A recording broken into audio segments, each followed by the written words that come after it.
স্বামী বিশেষ সময় অক্ষম হলে স্ত্রীর করণীয় কি হবে? মেয়েদের পেশাবের পরে পানি ব্যবহার করার পরে মোছার জন্য আলাদা কাপড় ব্যবহার করা জরুরি কিনা, হস্তমৈথুনে হবু স্ত্রীর হক নষ্ট করা হয় কিনা, আপন দুই বোনকে একত্রে বিয়ে করা যাবে কিনা, ভাঙা প্লেটে খাওয়া যাবে কিনা, আজানের সময় কিছু খেলে গুনাহ হবে কিনা, টিকটিকি দেখলে কি মারতেই হবে, প্রয়োজনে কি খুঁজে খুঁজে মারতে হবে, বিষয়টা নিয়ে খুব দ্বিধাদ্বন্দ্বে আছি, জানাবেন প্লিজ। অনেক জায়গায় বসে প্রস্রাব করার ব্যবস্থা নেই, দাঁড়িয়ে পেশাব করতে হয়, এরকম পরিবেশ আমরা কি করব? পরিস্থিতির কারণে স্বামী স্ত্রী যদি 5 বছর দূরে থাকে তাহলে শরীয়ত মোতাবেক স্ত্রীকে কি আবার বিয়ে করতে হবে? অ্যালকোহল যুক্ত পারফিউম ব্যবহার করে নামাজ আদায় করলে নামাজ হবে কিনা? জিন কি মানুষের সাথে সবাস করতে পারে? স্বামী সিগারেট খেলে ওয়াইফের করণীয় কি? নামাজের সময় পাশ দিয়ে কেউ গেলে বা আসলে আমার আম্মু নামাজের ভেতরই তাকায়, এতে নামাজের কোনো সমস্যা হবে কিনা? শীতের দিনে টাকনুর নিচে কাপড় পরা যাবে কিনা? চলুন আপনাদের যে সমস্ত প্রশ্ন ইতিমধ্যে চলে আসছে সেগুলোর উত্তর দেওয়ার পালায় আমরা প্রবেশ করি। ফয়সাল আহমেদ আপনি লিখেছেন, টিকটিকি দেখলে কি মারতেই হবে, প্রয়োজনে কি খুঁজে খুঁজে মারতে হবে, বিষয়টা নিয়ে খুব দ্বিধাদ্বন্দ্বে আছি, জানাবেন প্লিজ। না, খুঁজে খুঁজেই আপনাকে মারতে হবে এমন কিছু কোনো বাধ্যবাধকতা নেই, বরং আপনার চোখে পড়েছে উপদ্রব করে আপনি মারবেন, কিন্তু এটার জন্য আপনি খুঁজে খুঁজে বেড়াবেন, এটার পিছিয়ে পিছিয়ে ঘুরে বেড়াবেন, আপনার অনুসন্ধান করে বেড়াবেন, এই কথা হাদিসে বলা হয়নি।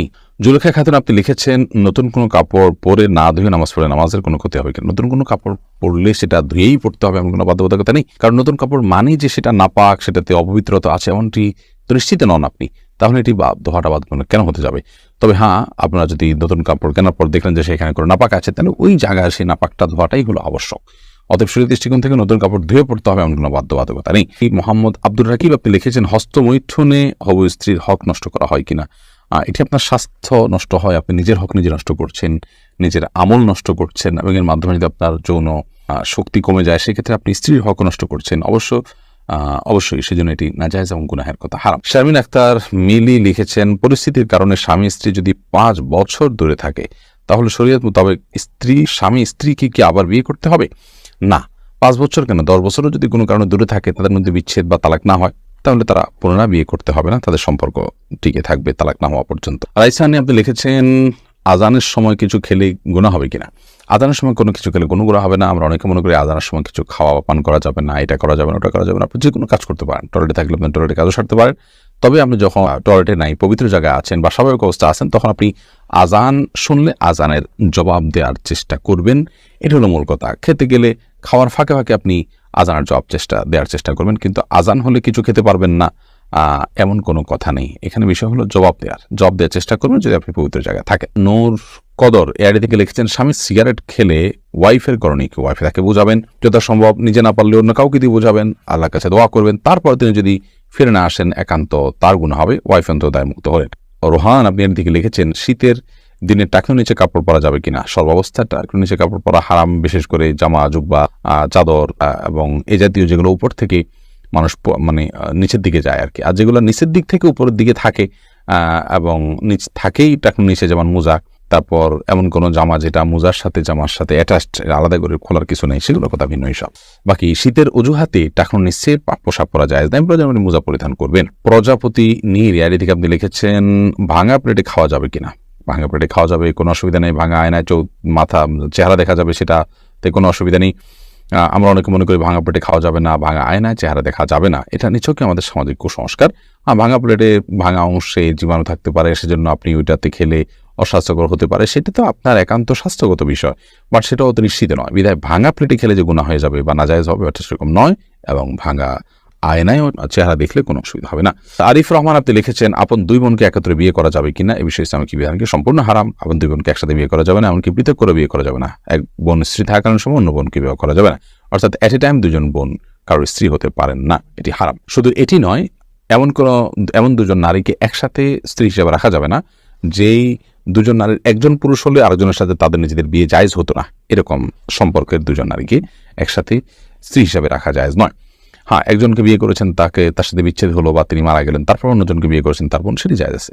বিলকিস বেগম আপনি লিখেছেন, মেয়েদের পেশাবের পরে পানি ব্যবহার করার পরে মোছার জন্য আলাদা কাপড় ব্যবহার করা জরুরি কিনা? না, আলাদা কাপড় ব্যবহার করা জরুরি না। পানি ব্যবহার করার পরে যদি নাপাক দূর হয়ে গেছে মনে হয়, তাহলে সেটি যথেষ্ট, আলাদা করে কাপড় ব্যবহার করার প্রয়োজন নেই।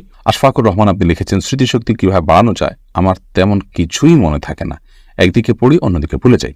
আল্লাহ মাফ করুন, যদি এই পরিস্থিতি হয় তাহলে সেক্ষেত্রে প্রথমত গুনাহ এবং অপরাধ এবং পাপের কাজগুলো আপনার পরিহার করে চলা উচিত, বিশেষভাবে যত্ন সহকারে। সেই সাথে আল্লাহ তাআলার কাছে দোয়া করা উচিত স্মৃতিশক্তি বাড়ানোর জন্য। শেখ রোকনুজ্জামান লিখেছেন, অনেক জায়গায় বসে প্রস্রাব করার ব্যবস্থা নেই, দাঁড়িয়ে পেশাব করতে হয়, এরকম পরিবেশ আমরা কি করব?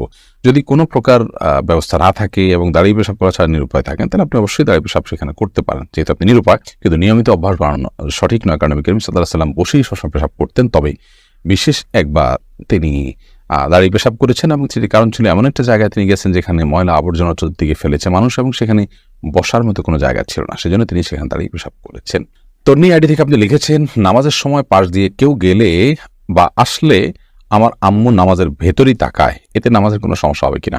না, অবশ্যই তার দিকে তাকানো উচিত নয়, কারণ সালাতরত অবস্থায় কেউ যাচ্ছে তার দিকে আপনি তাকানোটা আপনার সালাতের যে খুশু এবং খুদু তার বরখেলাফ হয়। বাট যেটি করা উচিত সেটি হলো, নবী আলাইহিস সালাম বলেছেন, তোমার সালাতের সামনে যদি কেউ যায় তাহলে সেক্ষেত্রে তাকে বাধা দাও। কোনো কোনো বর্ণনা আছে তাকে তার সাথে লড়াই লিপ্ত হয়, কারণ সে শয়তান, কারণ সে তোমার মনোযোগকে নষ্ট করছে, তোমার সালাতের এরিয়ার মধ্যে এসে সে তোমার দৃষ্টিকে আকর্ষণ করে ফেলছে এবং মনোযোগে ব্যাঘাত সৃষ্টি করছে। এই জন্য তাকে বাধা দিতে বলা হয়েছে। সেই বাধার অংশ হিসাবে এরকম হাত দিয়ে তাকে ইশারা দিয়ে দেওয়া যেতে পারে যদি সে টের না পায়। আর এর বাইরে তার দিকে তাকিয়ে থাকলে তো কোনো লাভ নাই, বিধায় তাকিয়ে নিজের সালাতের মনোযোগ নষ্ট করার তো কোনো যৌক্তিকতা নেই, বিধায় আপনার আম্মাকে বলতে হবে এই কাজটি করা যাবে না। এরপর মিনহাজউদ্দিন লিখেছেন, অ্যালকোহলযুক্ত পারফিউম ব্যবহার করে নামাজ আদায় করলে নামাজ হবে কিনা? জায়েজ হয়ে যাবে, বিশেষ করে যে অ্যালকোহল আমরা ব্যবহার করি, এখানে যে পারফিউম ব্যবহার করি এটা যে অ্যালকোহল থাকে এটা কেমিক্যাল, এটা খাবার মানে যেটা পানীয় অ্যালকোহল মদ সেটা এটা না, এটা কেমিক্যাল মাত্র।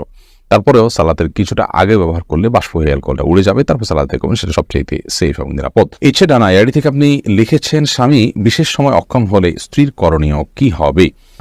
স্বামী যদি অক্ষম হয় পুরোপুরি এবং স্ত্রী যদি তার যে চাহিদা আছে এটি পূরণ না হওয়ার কারণে তিনি গুনাহে এবং পাপে লিপ্ত হয়ে যেতে পারেন এমন আশঙ্কা তৈরি হয়, তাহলে সেক্ষেত্রে অবশ্যই সে স্বামী থেকে তিনি বিচ্ছেদ নেবেন।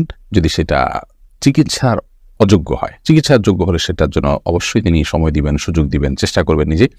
যদি তারপরও কোনো উপায় না থাকে এবং চিকিৎসার অযোগ্য হয়, তাহলে সেক্ষেত্রে তিনি সেখান থেকে বিচ্ছেদ নিয়ে অবশ্যই অন্যত্র বিয়ের উদ্যোগ গ্রহণ করতে পারেন, শরিয়া সেই অধিকার তাকে দিয়েছে। এরপরে মোহাম্মদ বেলাল হোসেন লিখেছেন, জিন কি মানুষের সাথে সহবাস করতে পারে? জিন মানুষের স্ত্রী মিলনে মানুষের সাথে সামিল হতে পারে বলে বিভিন্ন বর্ণনা থেকে বোঝা যায়। বিশেষ করে যখন বিসমিল্লাহ কেউ পাঠ না করে তখন জিন সেখানে সামিল হয়, খুব ভয়াবহ কথা অবশ্য। তো এই জন্য মুসলমান সব ক্ষেত্রেই, শুধু এটি নয়, আপনার খাওয়া দাওয়াতে জিন সামিল হতে পারে, ঘুমের সময়, বাসা প্রবেশের সময় তার সাথে প্রবেশ করতে পারে। তো এই জন্য বাসা প্রবেশের সময়, খাওয়ার পান করার সময় এবং স্ত্রী মিলনের সময় সময়গুলোতে বিসমিল্লাহ বলতে হয়। বিসমিল্লাহ বললে শয়তান আর সেখানে অংশগ্রহণের কোনো সুযোগ পায় না।